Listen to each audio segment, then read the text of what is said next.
there are lots of there are deadlines and things like that. But as always, I'll post the recording later. So good morning to all of you, and welcome to our final webinar together. But we will see each other again. If people who want to do the certification, and again, I really mean this. I've said it several times, but sometimes you think about the question you want to ask when it's too late, but it's not too late. You've got my contact details. Reach out if I can help. I'm very happy to. Okay, so please do feel free. Although this is the final webinar, if there's something I can help with, please just let me know. All right, and you can see more people are coming into the room as well, which is great. And good morning, Katrine. We're Good just morning. getting started. Hi. Okay, so what are we looking at today? Well, obviously, certification, and that does tend to be something that weighs on people's minds. I'm going to do a little overview of that, and it's a chance. It's a chance for you to ask any questions that you've got about the certification, about the exam, etc., etc. I want to talk a little bit about learning, or actually, I want you to talk a bit about it, and then something that I think is maybe the most important thing of all, which is what next? Because after all, you are the people who are going to be finding ways to put the tools to work, excuse me, in your projects, not me. And so what happens next is, I think, maybe the most important thing, and certainly a lot more important than the certification. And this is very much the type of process where I think if everybody passes the exam and nobody applies, the learning, we all fail. And if nobody even takes the exam, but everybody applies, it's a success. So I do think it's important that we spend a little bit of time on that as well. Okay, so let's get started. The exam, the certification. My top tip is always read the guide. Okay, there is no magic to the exam. Every question is taken from the guide. In fact, we wrote the questions to try to make it possible for people to study by themselves. Because some people can't do courses or classes for whatever reason. And so we said, well, okay, the guide, it's free, it's in different languages. It is now in Chinese, and it is being translated into Bahasa Indonesia, as well as being in French, Spanish, Portuguese, and Arabic. And the idea is that it's a free resource. And if you prepare by reading the guide, you won't go far wrong. All right. We'll talk about the practice test in a moment, but sometimes I see people thinking, oh, I'm going to try to do the practice test loads of times and I'll know all of the questions. Well, it doesn't really help, because in the real exam, the questions are different, obviously. The secret is reading the guide. And I think that has two benefits. One of them, it helps you with the exam. The most important benefit, it makes you really familiar with all of the concepts and the ideas. And then it helps you as a reference book when you go forward, and you know where to look, and it saves you some time. There is no meaningful way that you can remember everything in any body of knowledge. But if you know where stuff is, you can find it. And then I also hope, as I've mentioned right at the beginning, that I hope that you become, well, you by now you are familiar with, let's just call it the vocabulary of the profession of project management. Things like earned value management and a critical path. You know the terminology, so you can continue to learn. I mean, there are literally 60 or 70 years of research in project management. I mean, you can do master's degrees in things like risk management, earned value, or whatever, planning. But it's really hard to find stuff if you don't know what it's called. And so now you know the terminology. Say, earned value. Oh, okay. And you know what to look for. You can put it into Google or YouTube, and you'll find stuff. And so I think there's another advantage of being really familiar with the guide. So that's the secret to the to preparing from the exam. And you've also got a couple of tools to help you.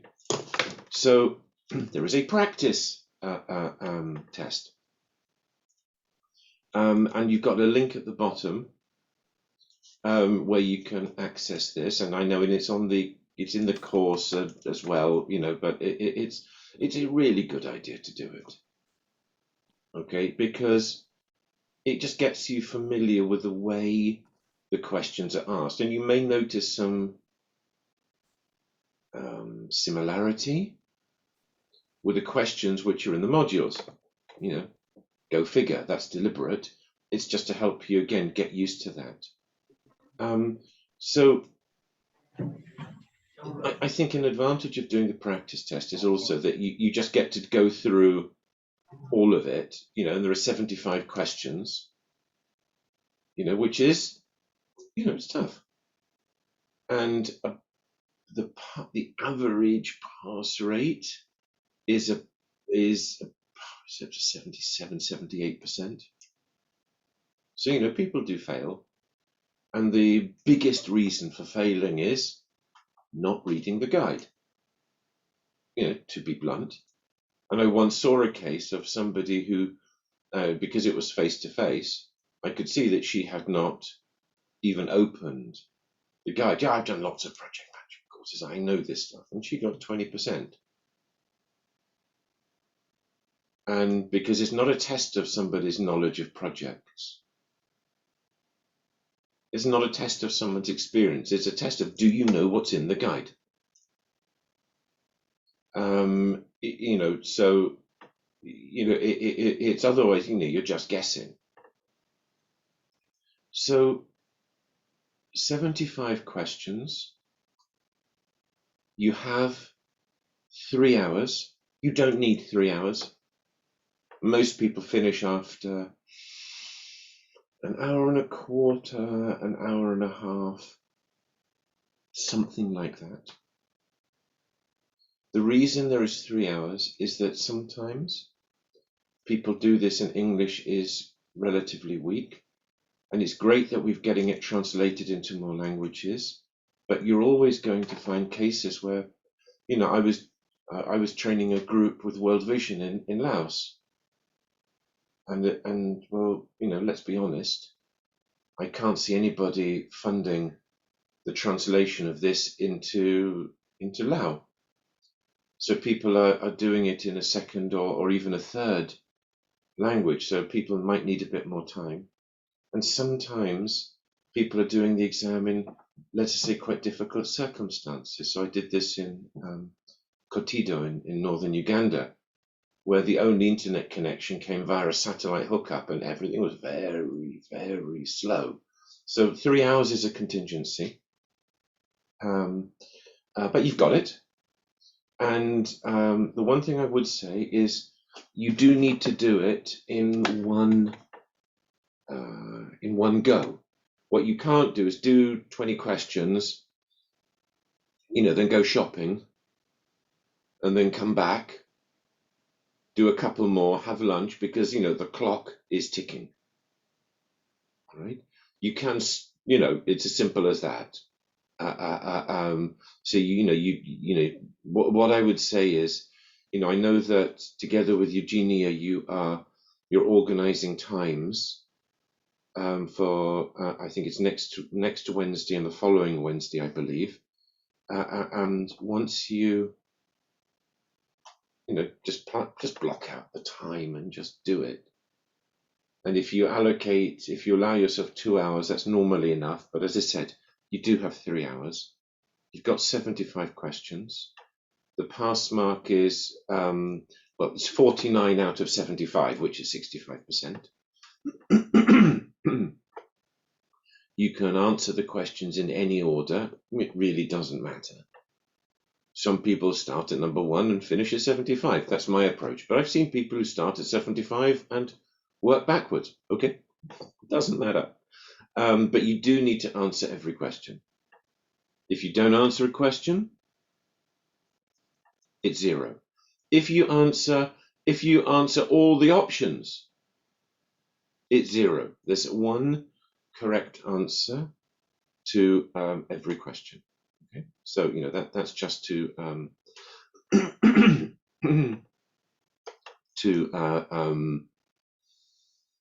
give you just that's what the exam is like.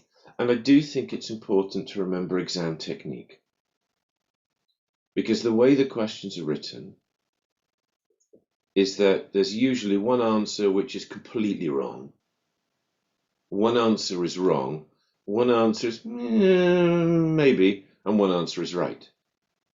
So sooner or later you will have to guess, because that's life. Nobody knows everything. It's fine. So if you have to guess, just eliminating the wrong answers substantially increases your chances of guessing right. Okay, so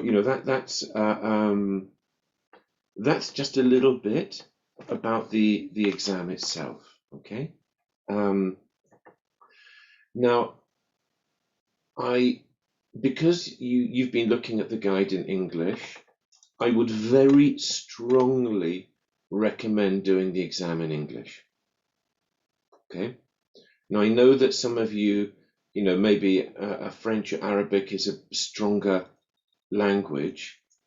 If you want to do the exam in another language, let me know and we can plan for it, because then you need to get the guide in that language and you'll need to prepare for it. What doesn't work is doing the preparation, let's say in English, reading the guide in English, and then you do the exam in Spanish. Because how is something like work breakdown structure translated? And then you're guessing. So if you are interested in doing it in the language, tell me. Don't leave it until the day of the exam, because it's going to be too late. And you can reach out to me at any point. All right, okay. Let's keep going. So now, if you want, there is an app. Okay. And there is a cost, because it runs on a third-party platform, all right? And it's an exam which has got the practice test questions and it's got feedback, but it costs, it costs $10, I think, or whatever the equivalent is. But people ask me, so I shall mention it. But it is there. But as I said, there is no magic. The secret: read the guide. Okay, and okay. So at that point, before we do anything else, I want to check in to see if there are questions about the exam. There's anything at all to do with the exam or certification. And welcome, Ken. We've just been talking about the certification, the exam. So again, if you've got a question, please take the microphone or pop it in the chat. Anything that you like.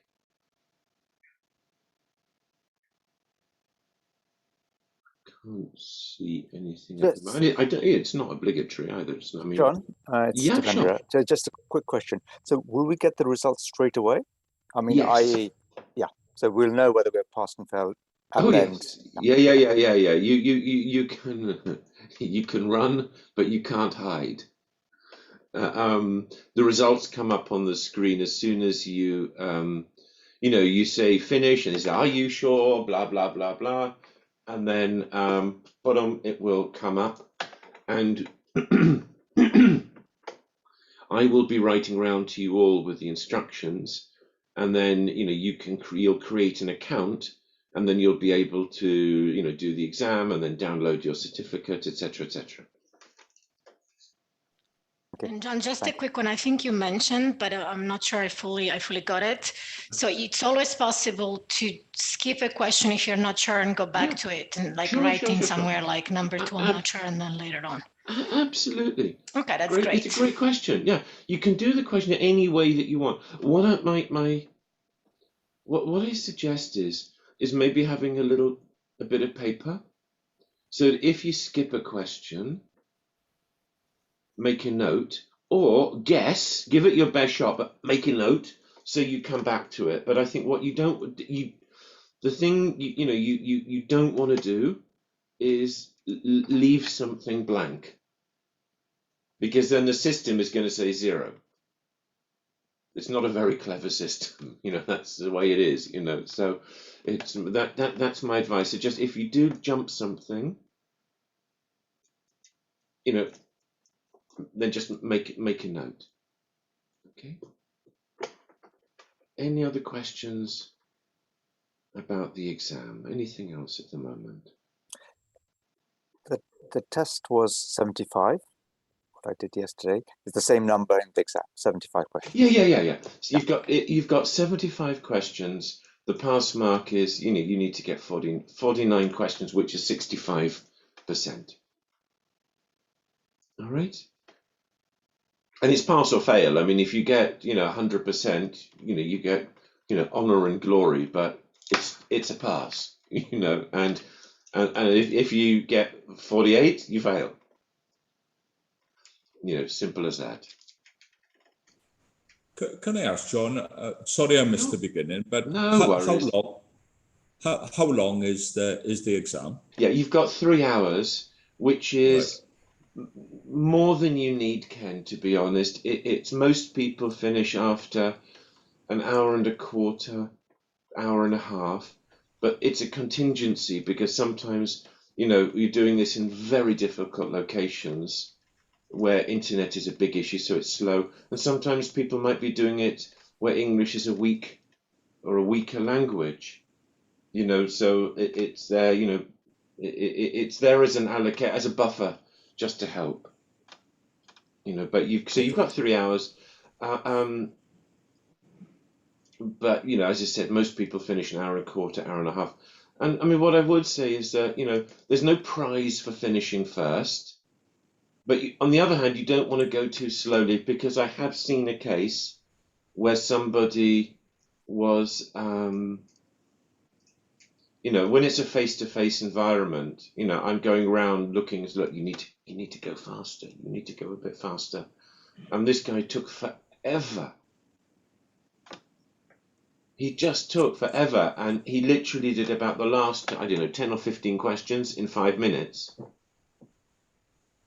Because he was so slow, and he failed by 1 mark. So it's getting into it's like doing a test, and I appreciate that for some of us it might be a long time since we've done a test, which is why the practice exam can be helpful. So if you fail the exam, do you get to reset it, or is it just a one-off? All right, so I thank you, Don. I bet you somebody else was thinking the same question, but you were brave enough to ask. All right, so I think you get a gold star. So first of all, read the guide a few times. You'll be fine. Right? If somebody does fail, then basically you can do the exam again. There is no system limit to the number of times, but an exam has got to be bought. So Decaf buys an exam, like 1 exam for each of you, and the exam is owned by PM for NGOs, which is an NGO, and the revenue, the money from the exams is what allows PM for NGOs to pay for translations and do things like, product development. So there's a program level. There's Program D Pro now, as well as Project D Pro. So it gives it the revenue to do things like that. So the exam fees are very much it's a sustainable business model, and it's a contribution to like project management in the sector. And then there are also differential fees. So, for example, local partner organizations pay $22. Field people working for international NGOs in the field pay 60. Headquarters pay, I think it's 145. And again, it's just this way of that people with access to more resources are helping to fund people with less access to resources, and so that's where the money goes for the exam fees. And so you can talk to DCAP to see if they'll get another exam, or you can get one by yourself. And if you do need help and you want to get another exam, just let me know. I will do my best to help. Any more questions at the moment? I have 2 questions, please. Sure, of course. So the first is more on the support side. Do you, if we have questions on the application on what we've learned for our work, do you offer such pieces of advice if we ask you? Or Yeah, of course. Okay. Yeah, happy to help. So, that's going to be in the next probably 6 months. Yeah, sure. No, So look, if I can help with something, look, I don't know if I can help, but if I don't know what the question is, then I definitely can't help. So do feel free to reach out. Okay, thank you. And then the second, I was wondering if there, do you work with the PMO project management organization, and is there a link with the validation of the certification, or is it just specifically for NGO? It might be in the website, but to be honest, Okay, I didn't. so you've got a good question. There are 3 or 4 project management, if you like, bodies. There's the Project Management Institute, which is the biggest, which is in the US. You've got the International Project Management Association, and that's based in Switzerland. And then you've got the UK part of the International Project Management Association. Sorry, this is a bit of an alphabet soup. Is called the Project Management Association, and that's the biggest bit of that body. And so they've all got certifications by themselves. They are all generic. The idea is that they can cover every type of project. So for people who are interested in learning more, you've got it's called the Project Management Professional. You've got a range. There are a range of different certifications. Some of them are exam-based, and some of them are more evidence and experience-based. So it's international, but it's run out of the UK. You can become a chartered project manager, the same way that you can become a chartered accountant or whatever. But again, there's an application process to doing that. In terms of cross-validation, it's largely probably they don't really validate against one another anyway. The evidence-based ones, it's your evidence. For the project management professional, you've got 3 components. There's an exam, you need evidence, and you need to have done an academic course of study. I think it's 30 hours. And to be honest, what qualifies is very much up to the auditors. So when you apply to become a PMP, a project management professional, you've got quite a long application process, and you can put down any course for project management. And I've seen people who've audited who say that doing Project D Pro is fantastic.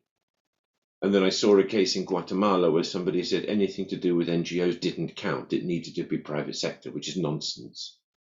But that will depend on the audit process. But what I would say is that what we've tried to do in Project D Pro and Program D Pro as well is to take the tools of the profession of project management and contextualize it to the sector. So things like logical frameworks and the way that monitoring and evaluation works. I mean, that's simply not there in any of the more generic bodies of knowledge. It just isn't. And what we wanted to do was just to make it easy for people. And we also wanted to make it cheap. So if you want to engage with the other ones, you've got to buy the body of knowledge. And I can't remember now, but I think the Project Management Institute body of knowledge costs about $100. And every time they update it, unless you're a member, if you're a member, then you get a free copy. But otherwise, every time they update it, you've got to buy a new one. The International Project Management Association, you've got to buy it, and so on. Right? And then the exam costs more as well. And, so we wanted to remove obstacles. So the guide is free. There is e-learning available for free. You can prepare using the guide, and for a local partner organization, the certification it costs $22. So we just wanted to make it as easy as possible. But what I would really suggest, and we're jumping ahead of ourselves here, is that if you're interested in this, network. So Andrew, what country are you in? US, Washington. You're in DC. the US. Okay, whereabouts? Washington, DC. Right. Okay. Yeah. So in Washington, you've got the Project Management Institute has chapters. Okay. Well, they've got chapters all around the world, but they're based in the US, so there are more of them there. Obviously, you may even have John? North Washington, South Washington, whatever. John, just so maybe because there might be other questions. My question was really for curiosity. It's not that I'm interested in having another certificate. No, but it's a great thing to do, because if you go along to the meetings, people will go, "Oh, you're an NGO. Oh, we didn't know that you did this." And actually, you'll find people who are probably very willing to help. If you're looking for mentors or ideas, and also you can learn a lot. I mean, I've learned more about stakeholder management from talking to project managers in banks than I have from anybody in an NGO. And this is an opportunity to engage, because in most countries, you will have a chapter or an association of these. And I think it's a fantastic way to continue learning. All right. Okay, so a very long answer to a very simple question. Any more questions? Exams, certification? John, just to follow up on you, as I was just saying to Andrea, direct messaging, that I've actually done PMI, so I'm happy to talk to others about PMI. I used to be a member of the Swiss chapter here, and also did volunteering with them to support NGOs for project management. So they have a special sort of drive to give project management concepts to schools, educations, academia, and to NGOs. And so where are you, Devendra? Sorry, Geneva, Switzerland. Geneva. Okay, great. So I mean, look, there are lots of opportunities to engage, and again, and you'll just learn a lot. I mean, you'll have people who do this stuff day in, day out. you want to learn about planning. I mean, we just touch on some of this stuff. You want to learn about agile. They'll know people who do this. So I think it's. I mean, I go along to the local. Well, they're just starting up again, the local meetings. But I mean, I just think it's a fantastic opportunity. So thank you, Devendra. Okay, well, I can't see any more questions in the chat, so because we're talking about this anyway.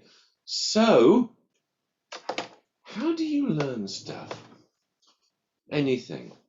All right, what I'd like you to do, because I've been talking far too much, I am going to put you into breakout rooms. And I want you to think about, how do you actually learn things? I don't care if it's work or at home. And how did you do it? How do you learn stuff? What did you do? And I don't care if it's learning how to make a new recipe or learn how to do a detailed type of needs analysis. I don't care. How do you learn stuff? What works? All right. What is effective learning for you? Okay. And again, no right or wrong answers. It's just an opportunity to share. So there are 3 rooms, and I'm going to put you into the rooms now.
And then I read it out to myself. I'm just walking around my flat and reading it to myself.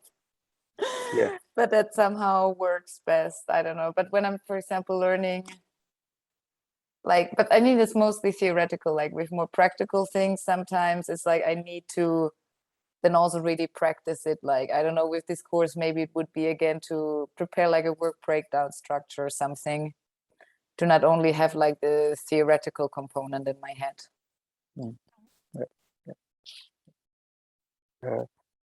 For me, for the exam, so what I'll be doing is getting these little blocks. I don't know what they're, blocks of paper, cardboard. So with key concept on it, then I can talk to the key concept, or I know the key words for that concept.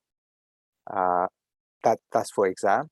But I think, like Margaret, what you said, and it's, for me, it's also about, depends on what the learning is. So if it's for a project, it's like, let's do it. So all of us have some sort of project. So if we want to try out, racing, right? Just get one of the projects or process we have. So who's meant to be doing it? Is it going to be Tiffany? Is it going to be me? Is it going to be our supervisor? Who is it going to be? And you just practice it. But then who will be accountable for that? Who do we have to talk to about, communicate? Who do we communicate, but who do we then just have to inform? We can practice those sort of things. So it really depends. And I like that sort of mental mapping as well. I remember when I was doing recruitment, is just mentally mapping, putting the word recruitment in the middle, and then just plonking down what are the topics I need to be thinking about. And then you sequence it, you put it into sequence. But first you map all the sort of a mental map of what you think could be the issues around recruitment. Devendra, I'm a little bit upset that that's a fake background, because I was going to ask you, how did you learn everything that is behind you? Damn. Some details that really come to your mind once you are on the line, one of the line of the tool, and say, okay, but I have this question. So how do you really apply this tool? So it's having somebody either coaching you or mentoring you next to you, especially on the first phase of the learning phase, that can also help. Yeah, you're very right. So the thing that I picked up on from what you said there is adults always learn better when what they're learning is linked to what they do or an experience that they already have. And as you were saying, though, adults also learn better when you give them a roadmap towards achieving that learning. So you can't just deliver everything in one big hit. It's much better to provide a pathway by which they learn, and that needs to be structured logically, and it needs to excite all 5 senses wherever possible. You need to engage their eyes, their ears, more importantly, their mind. When the courses we deliver, if we go overseas and deliver a course in Ethiopia tomorrow, we always try and find out who our audience is way before, like weeks before. So we align what we're delivering with the audience and their skill sets. And the best way to keep your audience engaged is to make sure they're part of it. So we'll have to ask a lot of people to deliver 5-minute sessions, 15-minute sessions based upon their experience as it links to our content. Much better than someone standing at the front with a PowerPoint projector, just going through slide by slide. So link it to their experience, allow them to participate in the pathway and have a clear pathway of what we're going to learn and how we're going to get there, and a reason for doing it. Another thing adults hate is doing a course for a course sake. There has to be a reason for this, and this needs to link to either it's going to make my job easier, it's going to be better for remuneration, it's going to make my applications easier. If it's for no reason, adults aren't great at it. Kids can do that, adults can't. We're lazy. One thing though, when you use the word logic, I think I'm also currently I'm doing, and then just what Louis is Louis. Is that correct pronunciation of your name? Yeah, my first name is Don. Don, okay, Yeah. Don Louis. Yes, my lecturer will tell me that a good lawyer is the one that knows where to find, what you need, exactly. Of laws and whatever, not necessarily memorizing them. So I think the 3 hours will be good time, to take your time and really look what you need. Yeah, it's learning how to learn, really, and knowing what works best for you. That's perfect. Yeah, that's perfect. That's perfect. Well, in this case, we have to be very innovative because it's too objective. Learning to remember and then learning to pass exam. Yeah, but that's like what they teach you in first year of law school, right? Learning how to pass an exam. Yeah.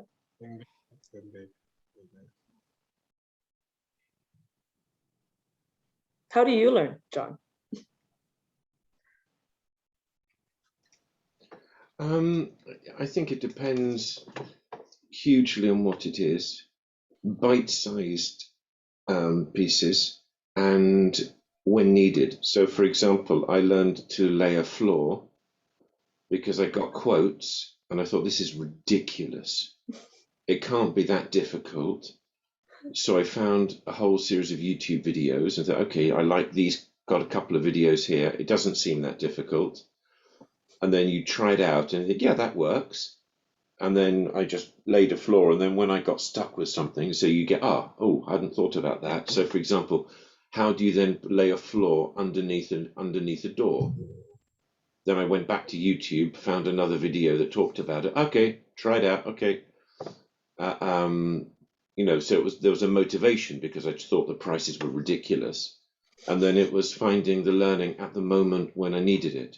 But I think a huge amount depends on what result you are looking from the learning. So it's very different learning to pass an exam from actually wanting to apply something. You know, simple as that. You know, you can learn to pass your driving test. It doesn't make you a good driver. It means you've got a minimum standard.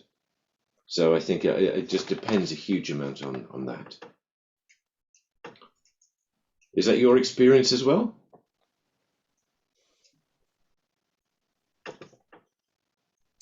Yeah, for me, it's closely related to motivation. If we get a new camera and there's a 200-page manual that comes with it, I have zero motivation to read that. I'm just going to switch on the camera and start trying. And if I get stuck, I will look up the page. Well, but there are different learning styles. I mean, some people learn like that, and some people really, really don't. And there's nothing wrong with either. It's just being clear. What is it that we do? Okay, so look, make sure you've got a spokesperson. I'm just going to check in on the other rooms, okay? Good cases, so yeah, it's going to be a pretty good moment. John, just to warn you, we're finished about the learning bit. We're now talking about. Okay, you're ready. Okay, good. We already started a new project. Yes, all right. Okay, have you got a spokesperson? Oh. Okay, so choose somebody. I'll bring you back in. I'll bring Tiffany. you back in a moment. Choose a spokesperson, and then we'll carry on. I'll go in and check with the final room. Okay. You then. No, I'm with this accent. I'm definitely Australian, but you should hear me speak French with it as well. Eh? Like parlez vous français? Yeah. Je m'appelle Adam. All right. Yeah. Do you have a spokesperson? Sarah. Oh, great. Okay. no. Oh, so you've been volunteered. I'll be terrible. Yeah. All right. Okay, I'm going to bring everybody back into the main room now. Then, okay.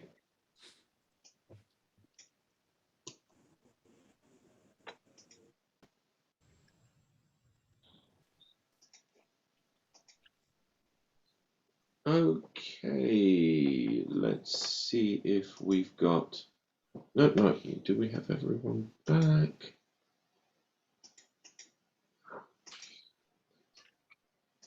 I think so. Okay, perfect, great. So, how do you learn stuff? Group 3, how do you learn stuff?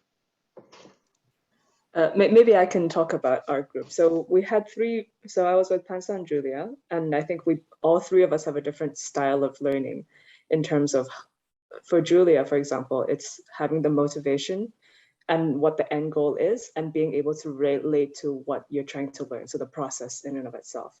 With Pencil, for example, it's quite different. It's also just being able to talk with your colleagues, being able to discuss and like the process of talking about it, resolving a problem with your colleagues and having your voicing your thoughts out loud is the learning process itself. Whereas for myself, I learn by reading. I just read everything I can get my hands on. And if I can solve the problem in my head, usually it works out, not all the time, but that's kind of my learning process. I think this was a good representation of the different ways you can learn things within our group. Okay, perfect, thank you. And it's interesting, 3 people, 3 styles, all right? Which is fine, people do learn in different ways. Okay, group 2. I don't remember which group we Oh, were. don't worry, just keep going. So on our side, we discussed like the ways of learning, and one of them was learning the hard way by doing mistakes. The other one was like through practice and repeating tasks. This is how we can learn. And for example, in like the context of this course, we have different tools. But for example, for me, it is using the tools how I learn like things and how I go into details and pay attention to some like remarks in the guide, etc. And one way of learning is linking like the topic with the 5 senses. This was brought up by Adam. He had like some very good tips that they were applying during their trainings, that like when you solicit one of your senses, like it makes your memory works better.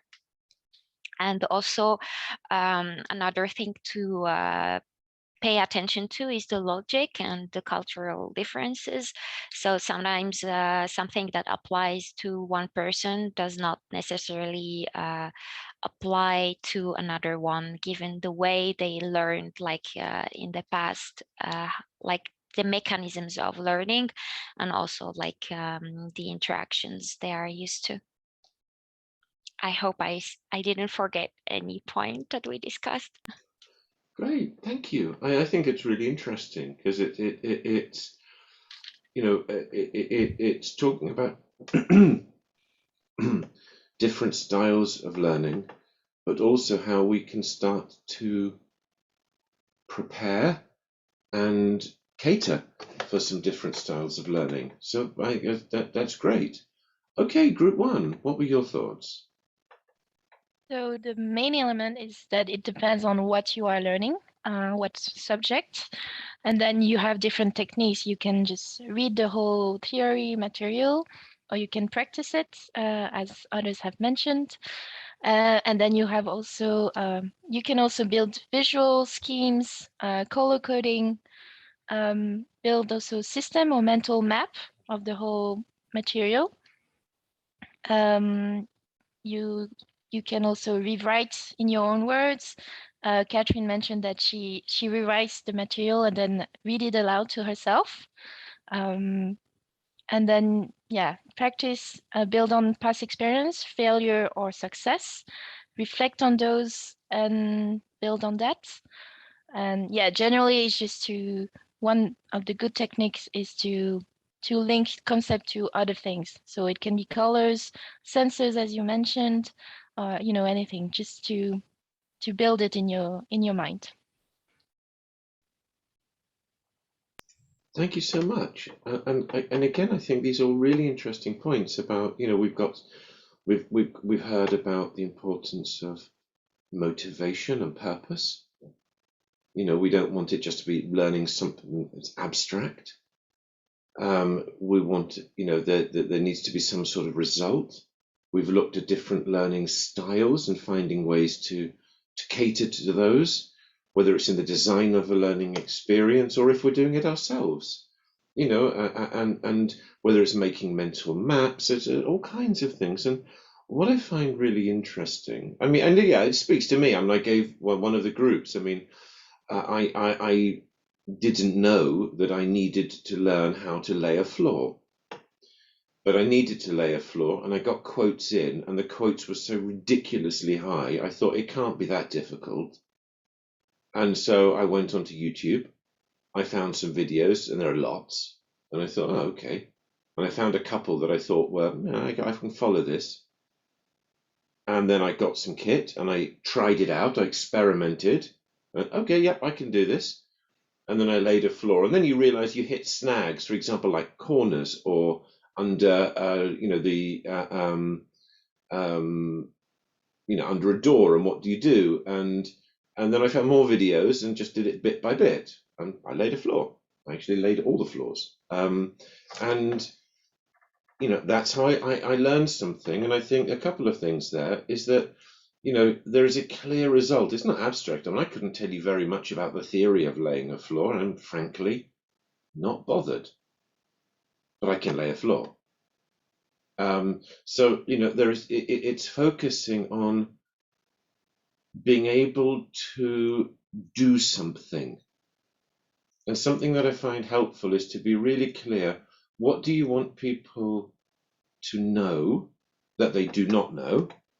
And what do you want people to be able to do that they cannot do now? And I think that is extremely relevant to project learning, because when I see many NGOs, and I have had a look at your learning systems as well. I did a consultancy at the end of last calendar year and the beginning of this one. I see huge amounts of documentation, but I don't see very much about any of the things that you were just talking about. And so I'm always amazed by the fact that you talked, I thought, very eloquently and very well about how you construct learning experiences, how you learn yourselves, how you like to learn, how you want to learn, what you do, your tips, your techniques. But then when I look at learning about projects, I find very long documents, usually, buried on SharePoint, and they're about as accessible as if they were on Mars. And I see a focus on producing information, but I don't always see a focus on consuming it. Okay, so what I'd really like you to do, again, no, there are no right or wrong answers here, but I'm going to put you back into your groups, and I'd just like your thoughts, really, about how could, you're all working on projects of one sort or another, and if one, if the people in Let's Go, your groups, group one, if you've learned how to do something, and people in group two don't know that, but can't access it, then group two are likely to fail somebody. If group three, if you've managed to solve a problem, but nobody else understands that, so a mistake is repeated, we fail somebody. Simple as that. So I'm going to put you back into your groups, all right? And it's just an opportunity to think, how could you make sure that other projects, the teams, can learn from your projects and your experience? Okay, so again, let's have a flexible 5 minutes, and I'm going to put you into the rooms now.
to me, yeah, then I probably shouldn't say it, but it's the culture of the organization. I think we're too siloed. I mean, this is one of the most siloed organizations I've been in. I've been in a few organizations, and this is hugely siloed. I think that's a big issue with learning. The positives you mentioned, Catherine, to be honest, a lot of organizations just want to go rah, right? Talk about the positives.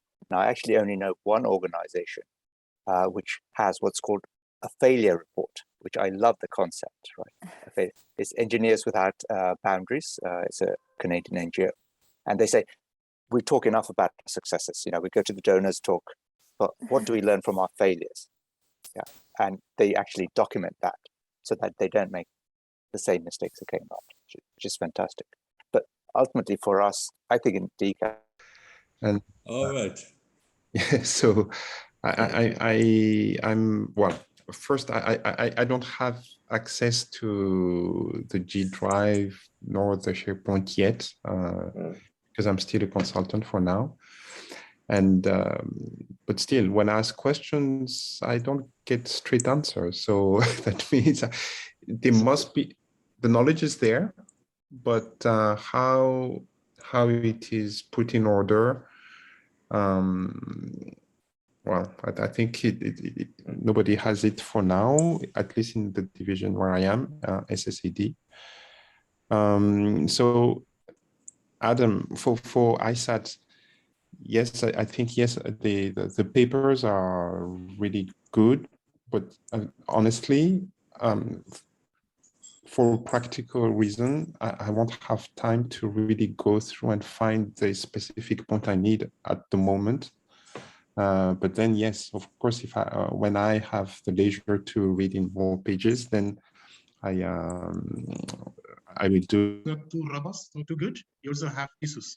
So I think the framework, to some extent, is there to motivate and encourage shared learning and the likes. Maybe if you ask anybody, you can say, we have SharePoint, we have G Drive, we have that, we have this. But then how do we maximize? How do we leverage on that to make sure that the real learning and sharing is actually done? Of recent, we are doing something around lessons learned, and we are trying to put something together in our field office in Banjul to send over to Geneva. So let's see how that process unfolds. But I think learning and sharing is still something, we are trying, but I think we are still far at the bottom. So maybe need to look into it. Yeah. Yeah. Okay, how are you doing? You nearly there? Yep. Okay. Do you have a spokesperson? Not yet. Okay, you need to. Our able spokesperson, so. All right. Okay. I'm just going to check in on the other rooms, and I'll be bringing you back in in just a moment. Okay.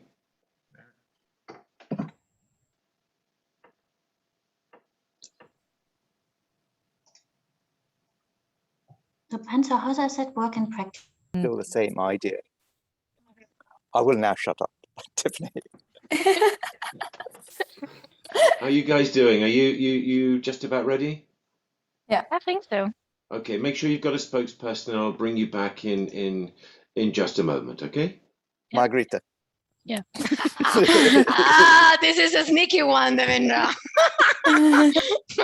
As you said, the person is not interested to leaving anything behind, really. So it takes the knowledge, but also the mistakes to the new place. So that can be something valuable to the UN system. So I don't know if they are interested in that, but at least maybe we should have the same thinking for our own organization at the same time. The UN are interested in conducting lessons learning programs, but they end up being lessons identification. So as I said, they spent hundreds of thousands of dollars for us to go to Sudan. We were there for 4 weeks. We flew to all of their bases. We conducted a very substantial lessons learning piece. It took 6 months worth of work and 4 people full time. We produced a massive report in relation to lessons learning in the project of transition for the UN. And when we released the final report, they were already in phase 2 of the new mission. They just got funding for continuing on with their project. So they said, we haven't got time. Like now, everybody, first of all, half of the consultants had left because the project was coming to an end and they need to find their next job. So, you know, you have to worry about that. The next one is the staff that are still there are going to be planning the next transition, and they're not going to look backwards to do that. And that's the problem. So we have great lessons identification where we are. We don't get across to that learning. We just have large bodies of knowledge. Nothing changes. No. You know, and I would argue that if nothing has changed, then nothing has really been learned. I mean, in a meaningful way. I mean, I see this. I see lots of organisations that are world class at documenting stuff, but then make the mistakes again. All right, how are you guys doing? Are you just about ready? Yeah, we're good to go. Yeah. Do you have a spokesperson? Adam. I'll do it. All right. I love talking. I talk too much, though. I spend my days talking. It's like, oh, it's that person. Okay. All right, I'll bring you back into the main room then. Okay.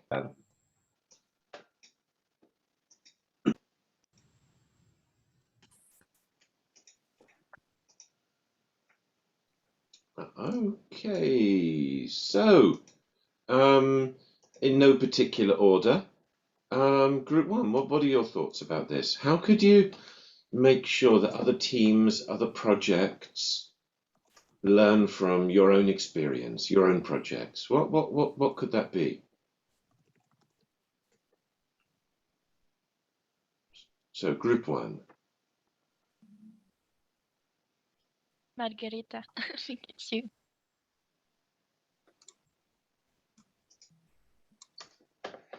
I think she's having some problems with her audio. Okay. Okay. All right, well, let's go to group two, and then we can come back to group one. So group two, what were your thoughts? I think that's us, is it? I hope so. Yeah.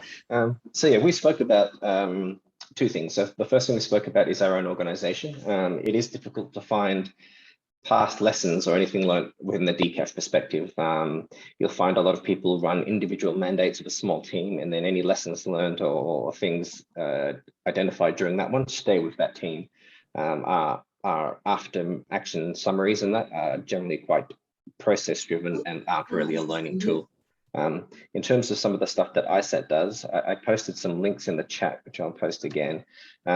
These are some of the lessons learning and knowledge sort of things that ISAT has done. So we do these publications. No worries. Okay, take care.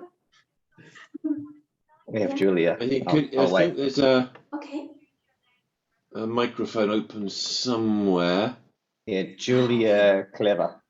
Oh, Julia? Okay, super. I think she turned her video off and her microphone on by accident. Yeah. John, you can mute her. I'm just going to do that. Okay, that you should be okay now, Adam.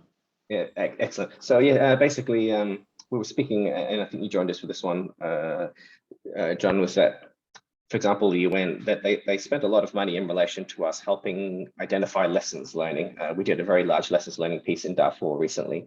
But the issue is that by the time we produced the lessons learning paper, and we broke it down into learnable points and things to help them in transitions in other contexts, they had already moved into the forward planning phase for their next mission. And they had absolutely no desire and no time to read the lesson.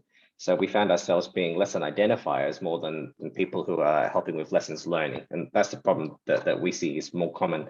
No one has the time or luxury or sometimes the desire to learn. They just want to keep on moving on to the next thing, and they never look back. And that's a bit of a failing of us all. So I think it's a really interesting point because, you know, there is a saying that you can, lead a horse to water, but you can't make it drink. And if people don't want to learn, they won't. So, I mean, I do think that raises, I'm just looking internally. I mean, I totally get your point about the external side as well. But I think it's interesting to think about what incentives and disincentives there can be to learning inside an organization. So, for example, I've seen cases where when people were developing a concept note for a new project, they were required to state explicitly what had been learned from other similar projects inside the organizations. Now, clearly, nothing's perfect. I can write that. But if the person reviewing it doesn't pay much attention to it, then it doesn't really mean anything. So I don't think that this isn't easy and there is no magic fix. But I think you're absolutely right to focus on doing something differently. Because if we don't do, this is about projects, and if we carry on the same way, then clearly we're not learning either the good stuff or how we've solved particular problems. So, okay, so group three, over to you.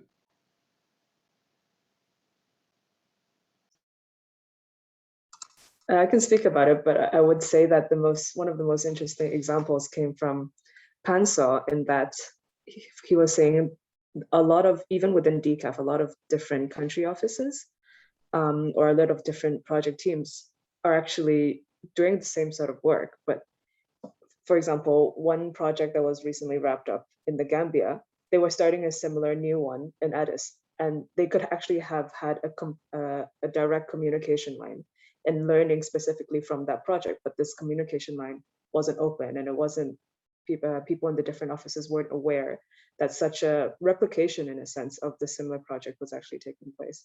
So I think this feeds back to the general issue within DCAF, is the limited horizontal learning that we have within the organization and within the different divisions, departments as well. And this is, of course, a much larger corporate issue that we all acknowledge, but I'm working towards, I think, on everyone's ends, but it's the biggest elephant in the room, I think. I like you say the biggest one. There are other smaller elephants as well. But I mean, no, we have a herd here. I'm sorry, Adam. We have the whole herd here. Yeah. Oh, right. Okay. All right. Excellent. Right. Loads of them. Right. So, but I think it's a very good point. I mean, a hub and spoke where all knowledge is like in one place. I mean, it's very unlikely to work. It's also just really difficult. And so it's what could those horizontal mechanisms be? I mean, I think that's I think that is going to be really important. Why do you need to go via somewhere else to find something out? I mean, and I think that's a great example. You've got very similar projects, and again, I would take with my project management hat on. If you're replicating something, but you don't know what else has happened, you are therefore running risks, quite avoidable risks as well. Maybe the project in one country solved some particular problems, and that the new project could actually really learn from that and actually include that in the design process and avoid the risks, or at least mitigate them very easily if you just know about it. And again, this is where I have a plea for issue logs, because if you have issue logs and they're kept live, having a list of all of the stuff that went wrong, all of this the boring stuff that we lost a month because we didn't factor elections into, well, we knew there were going to be elections, but we didn't factor them into the planning, so we lost a month. Okay, fine. It's boring. That we had recruitment delays and we lost 3 months. Or the procurement was screwed up because we didn't know who to speak to, or whatever it was. We didn't have the right suppliers. Just that boring stuff can be incredibly helpful. When you start looking, okay, this went wrong. We're doing a new project. Can we learn from that? It also leads very naturally to actually making changes. Okay, and Margarita, you're back. Welcome back. Let's go back to group one. I'm really sorry. There was a problem with the mic. Don't worry, worse things have happened at sea. Absolutely. For example, learning across the organization. So we had a nice discussion. We said, that this point, this question was very timely and important for DCAF, because we feel, is an organization where there is a lot of expertise and where there is potentially a lot of answers to many questions, but that expertise and that availability is not there for people to actually be able to fully take advantage of it. And so one of the things that we were saying is that, you know, at least internally, for example, in my division, we're going to start a number of internal learning sessions where we want to promote a culture of transparency, but also of psychological safety, because we think that one of the bigger problems and biggest problems that is generally common in various organizations, but also DCAF, is the fact that people tend to want to talk about the positive, but not saying, you know, this mistake was made and from this I learned this, and therefore, you know, now I'm going to do this differently, and this is a recommendation that then can be applied, you know, also externally. And so our idea is to start creating this, I would say really this psychological safety environment for which we feel safe in sharing, you know, the good and the bads, for then, you know, also sharing externally with other DCAF partners, DCAF colleagues, but also then externally as well. So build it, you know, sort of like little by little. Devendra pointed out that something very interesting. He said, you know, that the only organization, he saw one organization in his life that was doing something called a failure report, where really people were meeting around, you know, discussions of what went wrong, and really had this ability to discuss, you know, the negative piece, just to use it as a positive thing moving forward. We also said, you know, that while the leadership has a role to play in promoting the culture and, you know, creating events and space for internal learning and for sharing and for lessons learning, it's also important that each of us take that in their own hand, in the sense that you don't necessarily need you know, an advice or a guidance or an approval from someone to just reach out to others and say, you know, I actually don't know how to do this, or did you have experience in that? And we feel that because of the culture of the organization, sometimes we don't feel necessarily ready to do so. But, you know, learning from others doesn't necessarily have to be a formally organized structural event, but you can also learn from others simply, you know, feeling that you can just reach out and say, hi, you know, I know you've worked on this, and how is it going? And in a way that it's something that it's not impossible in DCAF, because one thing that happens is that we all receive these emails when, you know, an activity happens in another country or another context, or we receive the activity TORs, we receive the reports of a mission. So that in theory should also help us to see that others are working on the same issues. Then of course, you know, it's a kind of very dry way, because you just get this email with the link and sort of like, you know, it's up to you to decide if you want to follow through. And it's maybe is not conducive for creating, you know, this sort of like positive culture of sharing. It's kind of like more like boom. And I'll stop here, but I don't know if others want to add. And I'm sorry, because I didn't hear part of what was said before, so I'm not sure if I repeated something that was said in previous groups. I think it's really interesting to look at culture, and I do think that's part of it. I mean, yeah, and I also think there's an NGO thing here about there not being consequences. So a few years ago, I met people from McKinsey's, and they had a knowledge management center. This was 15 years ago, something like that. And they had a big team of people who basically tagged everything that moved, so that a consultant, a McKinsey consultant, could arrive in a country and look up widgets in wherever, and they would literally get the latest consultant reports, they would get latest business press articles, specialists, they'd just get all of it there. And they said that their approach was that the only competitive advantage that they had was their ability to access and use knowledge. They said, we recruit consultants from the same business schools, you know, and then I said to them, okay, how do you get people to use it?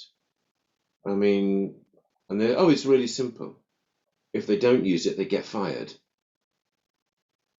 Because they said it's so serious. All right.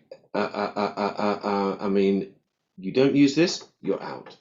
So I think in it, a very different cultural approach from most NGOs. Devendra, I can see your hand is up. So over to you. Yeah, I was just another one of the big consulting ones, BCG. They did where all their consultants basically met up, went back to their home offices on Fridays, right, from wherever they were. And Friday was the day where they shared, they learned, they captured their lessons learned. So they may have been busy the whole week, but on Friday is where they actually went back and shared what they'd been learning, putting it in, capturing it. So it wasn't something done on the side. It was very much part of their culture. It was front and center. And I worked with a few of them, my previous organization, and they could tap into that knowledge base, exactly what you said about McKinsey.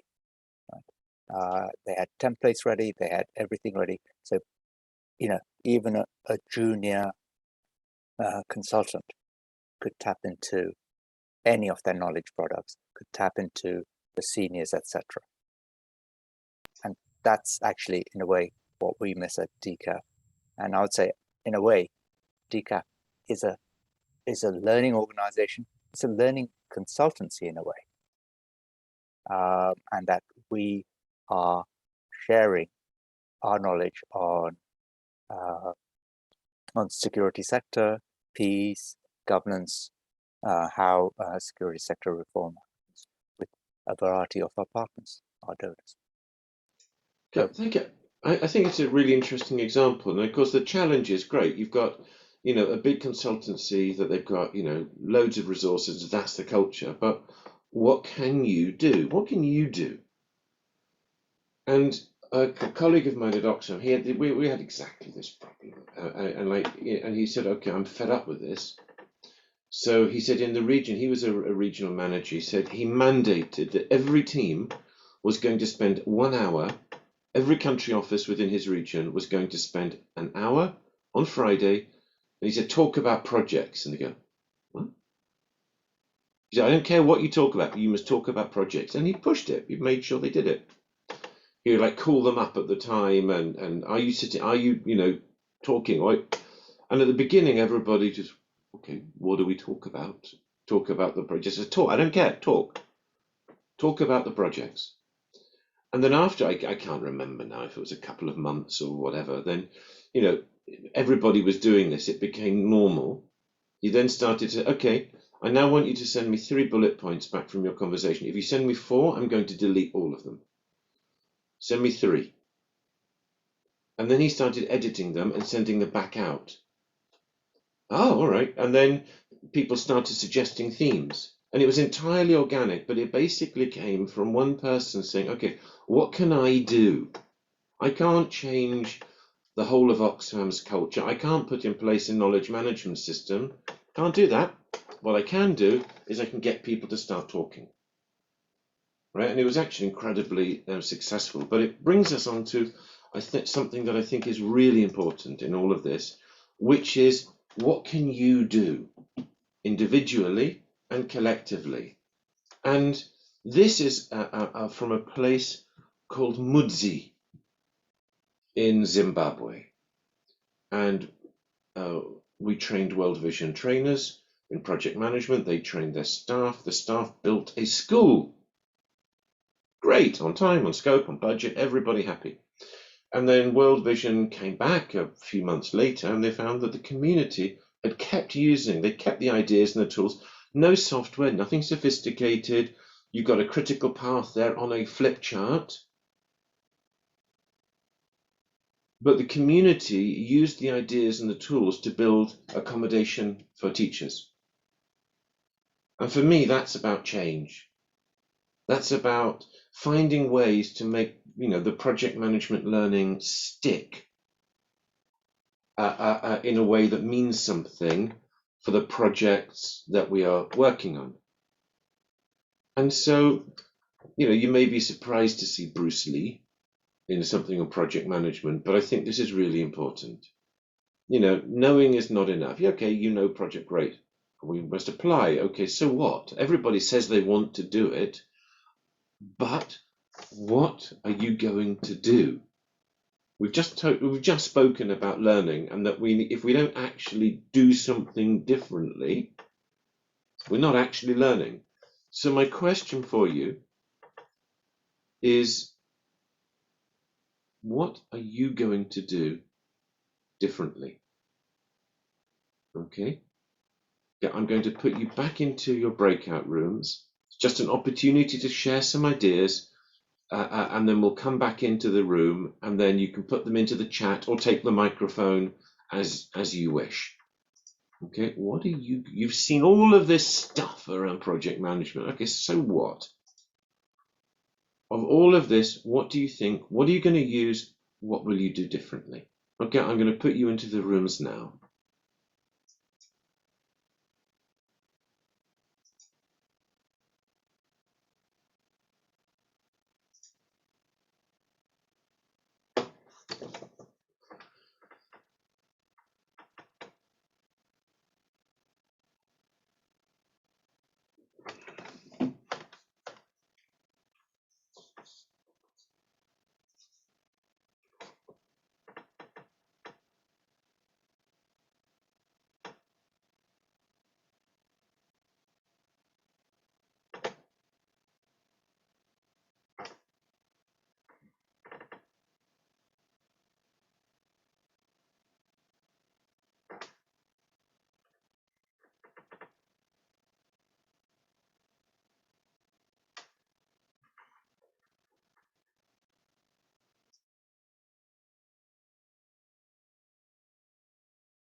Projects later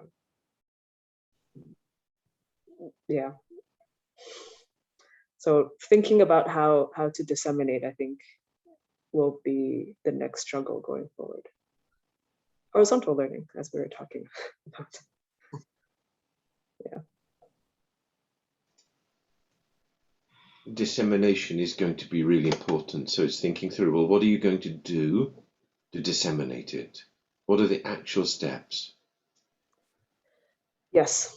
So in DCAF, in the past year or so, at least now that there's Quaid, who's like a central focal point for disseminating new knowledge products and so on and so forth. So that's better, at least, because last year or the year before, it was just, there was an IT focal point within your own department and you uploaded it yourself. And then there was no email or even office-wide to let other people know that there was this new knowledge product. So in that sense, at least, I've witnessed some centralization of these processes and uniform developments of how dissemination of knowledge products, specifically in this context, go. But of course, I think it's a lot of work for Quaid. It's a lot of work just like navigating how best to disseminate knowledge even within the house, let alone outside. So it's a struggle. Yeah, no, absolutely. Which is what it is. It is. Absolutely. Yeah. Which is why I'm always interested, what are individuals going to do? All right. Okay, I'm just going to quickly go into the other rooms. Because I think, definitely it goes into internal learning, it goes a bit in that direction. I think, if you have that recorded, you're also less likely to make the same mistake. And for us, some of it is over and over again, the same issue, that repeats itself, being on budgets, being on, how late you submit requests, being, who is your interlocutor. And so I think we can learn a lot from it. It's the strangest thing. We're a building with glass walls, so literally everybody could see everybody, yet half of us don't know who each other is. I've been there 3 years and I could probably name 10% of the staff. Yeah, it's a shame. Wow. And so this is a problem, like we don't know what all the other divisions are doing. So there's no way, not only do we not learn from each other, we don't know each other, so we don't even know what we can do that could help each other. And this has always been a problem with us. We are the most siloed organization I've worked in. Yeah. Okay. Apparently, there used to be you used to be able to see who all the staff were, and that got taken away and not replaced with anything. Yeah, we sort of have it on the web page, and like literally, if I need to know who someone is in a meeting, I have to Google them, because otherwise we have no idea who they are. We don't know who. No, I agree. I think it's not something. Something, and wouldn't it be nice to know, obviously, who the person is, what they look like, but also maybe areas of expertise or what they're working on. Yeah. You could find very quickly who's working on whatever it is. You know, well, we've done that, but we've taken our own sort of initiative. So within DCAF, before any of us knew, there's about 12 police advisors. I thought there was only 2, me and another person upstairs. We've actually found out there's 12 people who are employed by DCAF who provide policing advice. So now we have our own email group, and we get together and we share material. And it's amazing how much faster that makes things go. You know, and that's a great example of what a person can do differently, because otherwise it's always somebody else's responsibility. And we reinvent the wheel example every day. You know, like, so everyone says, you know, can you help us develop a community policing program? Can you help us with, you know, like community oriented policing? What do we need to do?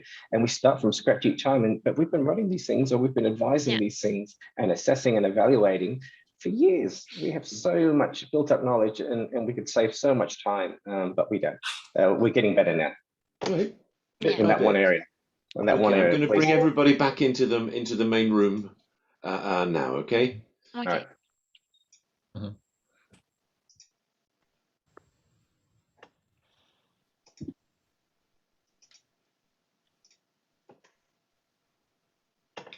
Okay. Have we lost everybody?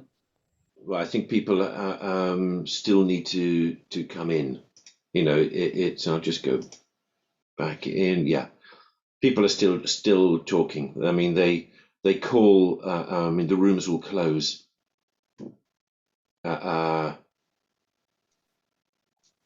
Very shortly. We've just got to wait for people to come back in.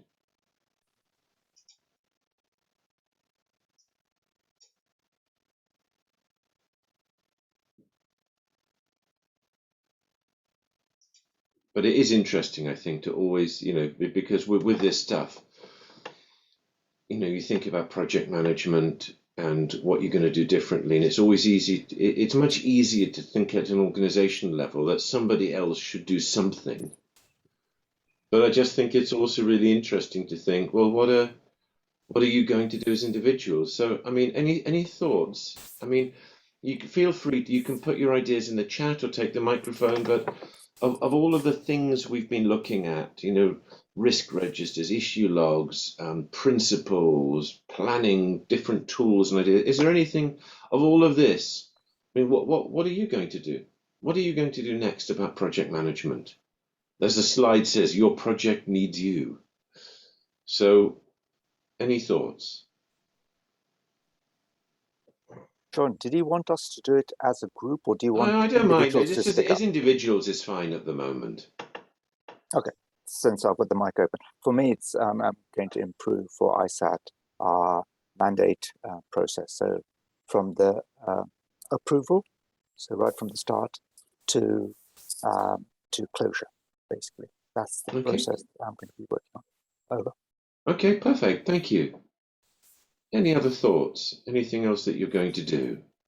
For me, it's that, I mean, our project is running out, so I think what's been missed in earlier stages, it's a bit too late now, but what I really want to focus on is that there's a proper lessons learned process, that we have like a proper documentation in the end with really our lessons, that if we, for example, eventually get funding again and continue, that we have these lessons to base the new project on. That's a great point. Very, very simple, very doable. What I would really suggest is think about the consumption of the information. How do people want it? Do they want to read a report? I mean, one of the best lessons learned things that I ever saw was people made a video and they got some key stakeholders, internal and external, said, if you had to do this project again, what would you do differently? And then they edited it, you know, and I think, I can't remember how long it was. It wasn't that long, 5-6 6, 7 minutes, something like that. But by forcing people, to be really concise and a clear question, it can actually, people are more likely to watch a short video than they are to read a long report. So I think, but it's a really good, that's great, really actionable. Thank you, Catherine. Any other thoughts? And again, you can pop them in the chat. Anyone take the microphone. And I do appreciate that you might not have, the ideas now. It might take, but it is a really important question. What will you, as an individual, do differently? Any other thoughts? So what I did for a project in Mali, I just look at the evaluations and just try to take them point by point and make sure that we don't do the same mistakes, basically. Okay, perfect. Great, thank you. Okay, I mean, because it's frustrating for everybody when you make the same mistake again, especially when some of the individuals, oh no, we're doing the same thing again. Why doesn't somebody do something? And by the way, about the evaluations, I didn't read the 76 pages or so, but just like one. So it's about the documentation. I always insist on that because I know that nobody reads all of the document. No. Well, rarely, especially when you implement, but I think we don't need to have like more than 2 pages sometimes to really. Yeah, I'm with you. I completely agree with you. I knew a senior evaluator did a lot of World Bank and EU evaluations. He said the main beneficiaries are the evaluators, as they have to carry these huge reports from one meeting to another meeting. They save on gym fees. And he said, that nobody reads them. Maybe people should, but they don't. So that's why I think it is so important to think about how is information going to be consumed? What do they want? So look, these are all fantastic points. Adam, I saw were you raising your hand there? Yes, it's Andy made a really good point. So we got this feedback about 2 or 3 years ago, maybe 4 years ago, that ISAT's reports were a little bit on the long side, very technical. So we've produced a whole one-pager series. So if anyone wants to search ISAT and one-pager, they're interesting. They're the best we got at condensing lessons into something digestible. Just sorry for the marketing. No, it's fantastic. I mean, it's a great idea. There are organizations actually ban documents that are longer than a couple of pages, to force people to be brief. Because, again, if you produce a 70, 80-page document, it's the production of information, but no one's going to read it. So, I think so. Thank you for sharing that, Adam. And again, it's a great example of just saying, okay, we can't wait for the whole organization to do something. What can what can I do? Right? What can I do to make this better? And I think that's a really important question. Okay, we are over time. My apologies. Are there any questions about anything that we've looked at today, or anything more broadly? Okay, I can see some head shaking. That's always helpful. All right, so what I would say is, if there are questions, ask, drop me a line. I will be writing to you before the end of the week with information about the exam. So keep an eye out, and I'll be writing it'll be from my email. I won't be sending it through through the portal. And if you Dawn, over to you. I just have a quick question. Could you remind us when the portal will close? Okay, I'm going to keep the portal open until everybody has had a chance to do the exam. All right. So it means you can go, but I would say, save a copy of the guide. I appreciate that, especially people working at home, printing out a 150-page document might not be practical, but just make sure you've got a copy. Again, not for the exam. I mean, frankly, doesn't matter that much. It's much more about you've got reference material going forward. But yeah, you'll be able to go in and you can go back to see what was done previously. I mean, once you've finished a module, you can go back. There's no problem with that. All right. Okay. Any other questions? And again, gold star question. I'll bet you somebody else had the same question.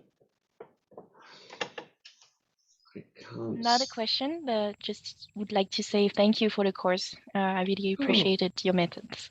No, you're most welcome, Tiffany. Thank you. It's been a pleasure to work with you all. Just to confirm, so this has been the last webinar? Yes. Or okay. Yeah, this is the last one. You want more? You're a sucker for punishment. Yeah, no, this is the last one. No, I just got already used to doing this Wednesday mornings. There will be something missing. We'll come together on the exam day for but that's not exactly a webinar. Oh, but as I said, I'm happy to help. If people have got questions, just reach out. Actually, just a question. During the exam, are we allowed to use the guide, or it's just like closed books, as we say? Okay. Yeah. I would say no, but I mean, look. In theory, no, you can't. It's supposed to be a closed book exam. Okay. But I mean, there's no point hiding this. When everybody is in a virtual environment, there's not much one can do there. And I mean, PM for NGOs investigated. There is software that you can get that like freezes somebody's computer and stops them doing anything else. But it's so heavy that given, again, for you guys, it probably wouldn't make any difference. But if you've got somebody coming in on a really bad connection from, say, Kinshasa, and you put this heavy software in place, they just won't be able to access anything. And we trialed it, John, in my old job to try and stop people when they just sat a second computer next to their actual computer, and then Exactly. They always find a way around it. Yeah, exactly. I mean, you're right. That's the next thing. So you can have the software and it's really heavy, but then somebody can have like a mobile phone or something else. So then you say, but we're going to have cameras, and it's like, give me a break.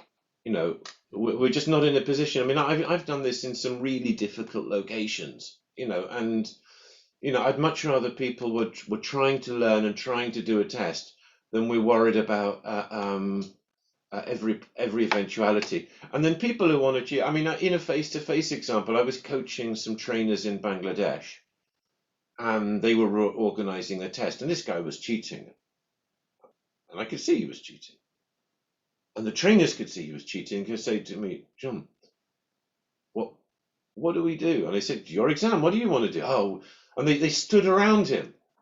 There were like 6 of them, and he carried on. And I thought, well, you've got to be good at something. And in the end, they stopped him, and he got fired. But I mean, it's